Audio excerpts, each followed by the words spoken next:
నేను ఎందుకు ఈ మాట చెప్తున్నానంటే అధ్యక్ష, అసలు తెలంగాణ ఉద్యమమే స్థానికత కొరకు ఏర్పడింది. స్థానికత విషయంలో మన పంచాయతీ వచ్చింది. కానీ తెలంగాణ రాష్ట్రం వచ్చిన తర్వాత ఈ 310 జీవో వచ్చి 17 జీవో వచ్చి ఈ ప్రభుత్వ ఉద్యోగులకు ఈ రకమైనటువంటి ఇబ్బంది కలుగుతుందని ఎవరు కూడా ఊహించలేదు.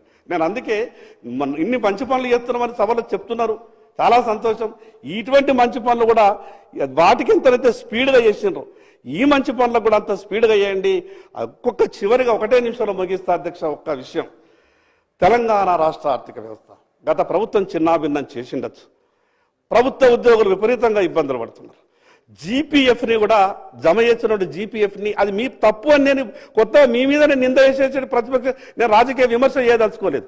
గత ప్రభుత్వం చేసినటువంటి పాపం కావచ్చు, గత ప్రభుత్వం చేసినటువంటి తప్పులు కావచ్చు, వెంటనే ఈ తెలంగాణ రాష్ట్ర ఆర్థిక వ్యవస్థను సరిదిద్ది ప్రభుత్వ ఉద్యోగులు జీపీఎఫ్ని కూడా తీసుకోలేనటువంటి పరిస్థితులను ఆ విషయాల మీద కూడా ముఖ్యమంత్రి గారిని దృష్టి పెట్టాల్సిందిగా మా తరఫున విజ్ఞప్తి చేస్తా ఉన్నాను.